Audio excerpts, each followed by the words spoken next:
I think one thing I would try to emphasize, or want to emphasize, is that, and this study actually raised this question for me, there are also moments when you step outside the internalized colonial category.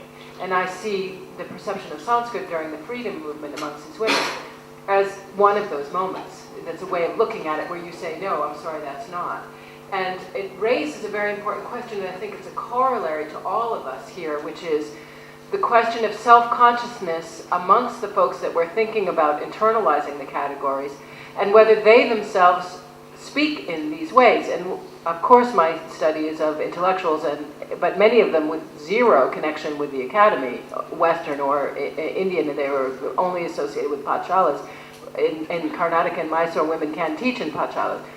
But what's interesting is they themselves would do little versions, because we were switching languages all the time, of what they talked about. So they would say, Sanskrit is not really, Hinduism, our understanding of what we're doing is spiritual. It's not really religious, they would say in English. Then they would say, Hamara dharam hai, in Hindi.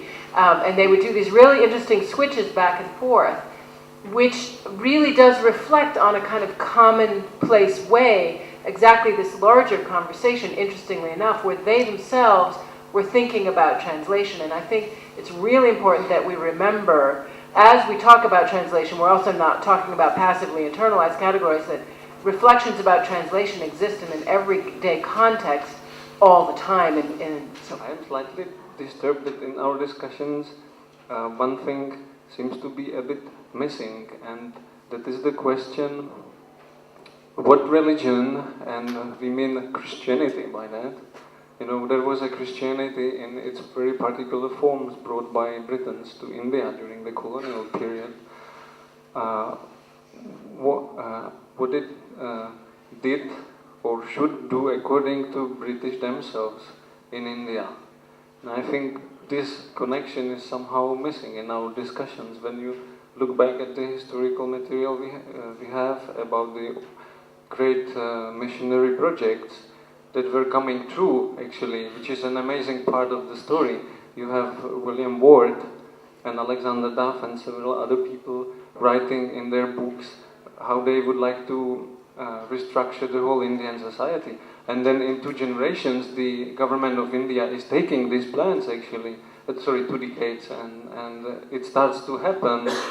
So this is something very concrete and particular, how when we discuss the concept and experience, how experience and concepts of the colonial rulers were implemented, actually, into practice. What difference does our discussion here about religion make to the ordinary Hindus?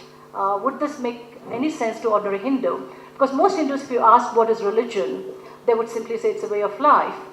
We have a particular meaning that we want to bring to religion or discuss with the word religion. That's fine for scholars who are interested in this exercise. But ordinary Hindus, for them it's a way of life. And this way of life would be described in many different ways. For some it would be the ritual aspect that would be important. For some it would be dance, music, or something else.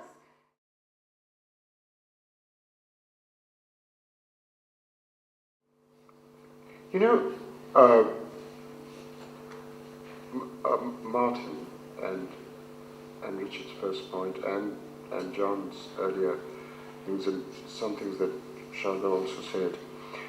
I don't think all of you are in some sense not really engaging with the question that Jakob asked.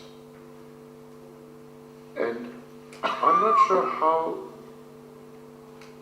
to be sort of clearer about the question so as to bring the two of you in dialogue. Let's take, the problem is not that one has to be more sophisticated and more nuanced and understand that these things come in a sort of crisscross of engagement but on both sides.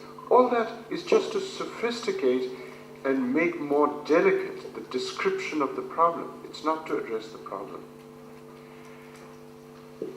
let me give you a concrete example of how serious the problem that's being raised is. Forget about concepts. Take an imposition which is physical in the colonial encounter. Take the creation of tree-lined and bungalow-lined boulevards in a capital like Delhi that were created in the colonial period, right? They were supposed to remove the riffraff, the endless numbers of stalls and other little shops and so on, the life of everyday bazari life in a certain area. They did it from 9 to 5. After 5 o'clock, the life of the streets was back. While the Sarkaris went to the offices, it was fine. So the concept of space becomes temporalized. Even space can't be. There's just a mismatch between what is supposed to be imposed and what is taken in. Now, if that can happen with spatial, physical things, imagine what it would be, the difficulty of it happening. If people can temporalize space and it's not even resistance. Resistance is the wrong word, right? It's just a failure of fit. And if there's a failure of fit in physical geography, imagine what it's like in conceptual geography, right? So I urge you not to think that you're addressing the problem by simply saying, oh, it's very much more complicated. The later 19th century is different from the earlier. These are only going to make the problem. They're worthy things to say, but that's just to say how complicated the whole sort of skepticism articulation will have to be more complicated. But please don't think you've addressed the skepticism by saying these interesting things. Let's put a moratorium on the word religion. Let's just not use it. So you're quite right to ask, well, what exactly do we mean by religion? It's very hard to say. Okay, so let's not use it. The point is, it would be a great thing not to use it. In a way, what we would find is that our focus would then be on a social dynamics of practice. And then we would have to have a new vocabulary and so on. And the social dynamics of practice is not, we understand what it is for creedal states to change. Right? Because they have a digital, to use the most modern elaboration, they have a propositional elaboration. You know by what arguments something gets to be overturned and you adopt new conclusions, etc., etc. The social dynamics of practice is not something that even sociology has a real theoretical toehold on. We don't have so were we to just say, okay, forget about the concept of religion, let's just see what dynamics, what practices changed as a result of this encounter, etc.